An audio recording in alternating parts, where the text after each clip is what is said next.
It all began on a cold winter morning, when the wind whispered secrets through the trees of the quiet village of Elmsworth *. Everyone in the village spoke of an old woman who lived deep in the woods.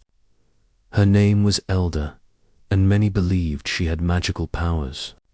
Some said she could talk to animals. Others claimed she could turn tears into flowers.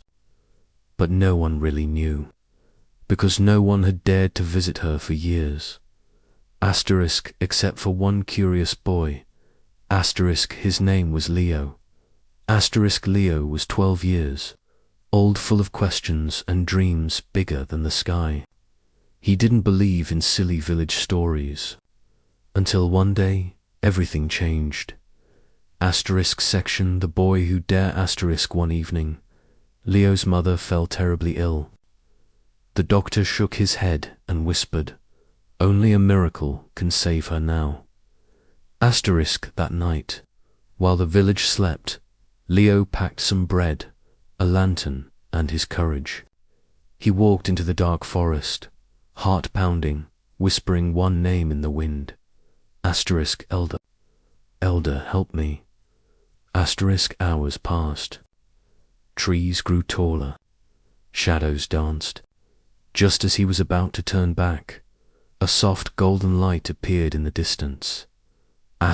There, standing by a small wooden cottage covered in ivy, was the old woman herself. Her long white hair shimmered like moonlight, and her eyes sparkled like stars. "I've been expecting you," she said softly. Leo gasped. "You're real." She smiled. "Of course, I am Section, the magical test. Leo fell to his knees. "Please, my mother is very sick. Everyone says you can do magic. Can you save her?" Elder looked deep into his eyes and said, "Magic is not given. It is earned." She led him inside her cozy cottage. Herbs hung from the ceiling. A black cat purred by the fire. A pot boiled with something sweet smelling. "You must pass 3 tests," she said, "and each one will ask something from your heart, not your hands." Leo nodded. "I'm ready. Test 1. Elder handed him a small bird with a broken wing. "Heal it, without using your hands." Confused, Leo sat beside the bird, whispering to it gently, singing softly. After an hour of kindness and patience, the bird fluttered its wings and flew away. Test 2. She gave him a bowl of soup and asked him to feed a starving wolf outside. But when he went out, he saw a freezing deer shivering nearby. There was only one bowl. Leo thought deeply and gave the soup to the deer. The wolf growled in the distance, but did not attack. When Leo returned, Elder nodded. "Kindness is not about who's most dangerous, but who needs you the most." Test 3. She asked him to stay the night and listen to her story without interrupting. Elder told him about her youth, how she once lost her entire family in a fire caused by a cruel man. She had lived alone ever since, misunderstood and feared. When she finished, Leo, with tears in his eyes, simply said, "I'm so sorry, He did not ask for magic. He offered her something better compassion, SCTION, the gift of real magic, The next morning, Elder gave Leo a small glass bottle filled with glowing silver dust.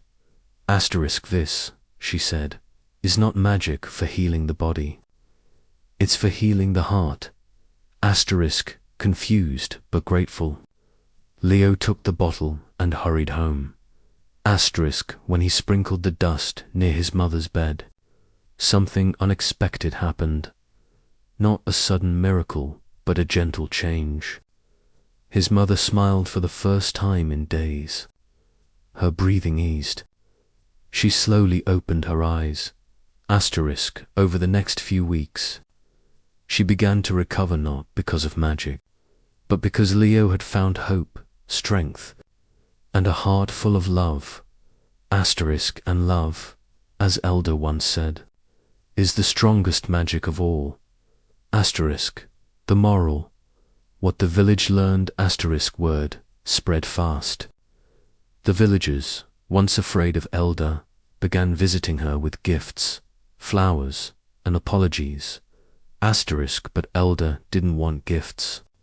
She simply smiled and said, "Remember, the greatest magic lies within you, your kindness, your choices, your love."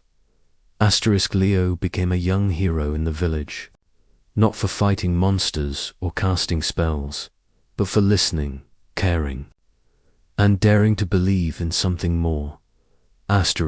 And as for Elder, she still lives in the woods, surrounded by wildflowers, singing birds, and the softest whispers of wind reminding everyone that magic, real magic, is not about power. It's about the heart.